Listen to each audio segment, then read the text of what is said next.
അതിൻ്റെ ഇതുവരെയുള്ള കാര്യങ്ങൾ സാധാരണമാണ്.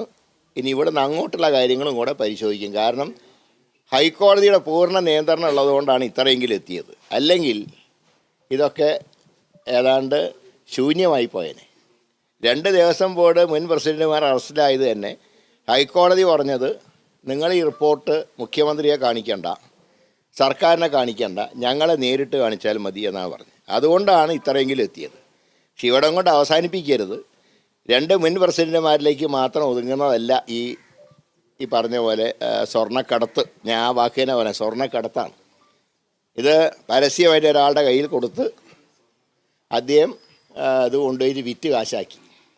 അപ്പോൾ ഇതിൽ മന്ത്രിമാർക്ക് ഉത്തരവാദിത്വം ഇല്ല എന്ന് പറഞ്ഞാൽ അത് നിലം തൊടാതെ വിഴുങ്ങാൻ കേരളത്തിലെ ജനങ്ങൾക്ക് സാധ്യമല്ല. തദ്ദേശ തെരഞ്ഞെടുപ്പിന് നാമനിർദ്ദേശ പത്രിക സമർപ്പിക്കാനുള്ള അവസാന തീയതിയാണ്. എല്ലാവരും പോരാട്ടത്തിലേക്ക് പോകുന്നു. പക്ഷേ UDF പലയിടത്ത് റിബൽ സ്ഥാനാർത്ഥി, മണ്ണന്തലയുണ്ട് റിബൽ സ്ഥാനാർത്ഥി, ഉള്ളൂർ റിബൽ സ്ഥാനാർത്ഥിയുണ്ട്, പുഞ്ചക്കരി റിബൽ സ്ഥാനാർത്ഥിയുണ്ട്. ഇപ്പോൾ കല്ലറയിൽ രാജിയിലേക്ക് പോകുന്നു. അപ്പോൾ പ്രശ്നം കോർ കമ്മിറ്റി ചെയർമാൻ ആയിരുന്നല്ലോ. 24-ാം തീയതി വൈകുന്നേരം 3 മണി കഴിഞ്ഞാൽ പിന്നെ കഴിയുന്ന റിവലുകൾ ഉണ്ടാവില്ല. ഇനി ആരെങ്കിലും റിവലായിട്ട് നിൽക്കുകയാണെങ്കിൽ അവർ പാർട്ടിക്കകത്ത് ഉണ്ടാവില്ല. അക്കാര്യത്തിൽ കർശന നിലപാടാണ് പാർട്ടി സ്വീകരിച്ചിട്ടുള്ളത്.